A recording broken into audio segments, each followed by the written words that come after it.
قدیم ہندوستان اپنے جغرافیائی لحاظ سے بہت عظیم تھا۔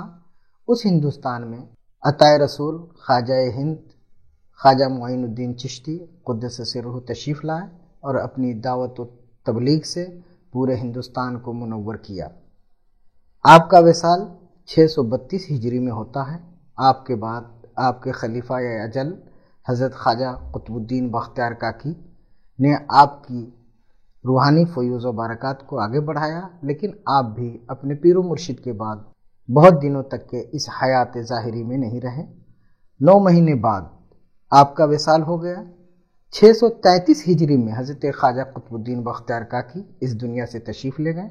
آپ کے بعد آپ کے خلیفہ اجل جانشین حضرت بابا فرید الدین گنج شکر قدس سرہ نے آپ کی روحانی تعلیمات کو، آپ کے فیوز و برکات کو پوری دنیا میں پھیلانے کی کوشش کی اور بہت کامیاب کوشش رہی۔ آپ کا وصال 664 ہجری میں ہوا۔ آپ اپنے پیر و مرشد کے بعد 21 سال باحیات رہے اور 21 سال میں وہ خدمات انجام دی جس پہ تاریخ شاہد ہے۔ حضرت خواجہ فرید الدین گنج شکر قدس سرہ کے خلیفہ اجل جانشین حضرت خواجہ نظام الدین اولیاء قدس سرہ دہلی کی سرزمین پر بیٹھ کر اپنے پیران اعظام کی روحانی فیوز و برکات کو پوری دنیا میں پھیلا دیا اور خلق خدا کو آپ نے منور کر دیا۔ حضرت خواجہ نظام الدین اولیاء قدس سرہ کا وصال 725 ہجری میں ہوا۔ آپ اپنے پیر و مرشد کے وصال کے بعد 61 سال بقید حیات رہے اور 61 سال کے اس عرصے میں دعوت و تبلیغ، رشد و ہدایت کا وہ کارنامہ انجام دیا کہ رہتی دنیا آپ کو یاد کیا جائے گا۔ خواجہ نظام الدین اولیاء قدس سرہ کے خلیفہ اجل اور جانشین حضرت نصیر الدین چراغ دلی ہوئے۔ حضرت نصیر الدین چراغ دلی کا وصال 757 ہجری میں ہوا۔ آپ اپنے پیر و مرشد کے وصال کے بعد 32 سال بقید حیات رہے اور اس 32 سال کے عرصے میں آپ نے اپنے پیران اعظام کی تعلیمات کو، روحانی برکات و فیوز کو دنیا میں پھیلانے کی بھرپور کامیاب کوشش کی۔ حضرت نصیر الدین چراغ دلی قدس سرہ کے خلفاء میں ایک عظیم نام حضرت جہانیہ جہاں گشت جلال الدین بخاری قدس سرہ کا آتا ہے۔ حضرت جلال الدین بخاری قدس سرہ کو مختلف عظیم کبار علماء اور صوفیہ سے فیوز حاصل تھے۔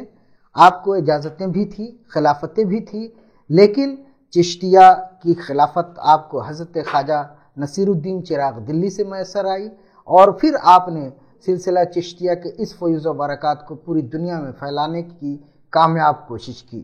حضرت جہانیہ جہاں گشت کو جہانیہ جہاں گشت اسی لیے کہا جاتا ہے کہ آپ نے مختلف ممالک کا دورہ کیا، مختلف خانقاہوں کی زیارتیں کی، مختلف مشائخ سے ملاقات کی، مختلف کبار صوفیہ سے آپ نے فیض و برکات حاصل کی اور پھر آپ سے مختلف بڑے علماء صوفیہ نے فیض و برکات حاصل کیے۔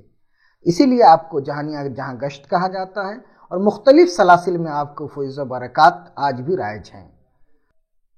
حضرت جہانیہ جہاں گشت جلال الدین بخاری قدس سرہ کا وصال 885 ہجری میں ہوتا ہے۔ آپ حضرت نصیر الدین چراغ دلی قدس سرہ کے وصال کے بعد تقریباً 28 سال بحیات رہے اور اس 28 سال کے عرصے میں آپ نے سلسلہ چشتیہ کے فیض و برکات کو مکمل طریقے سے پھیلانے میں بھرپور کامیاب کوشش کی۔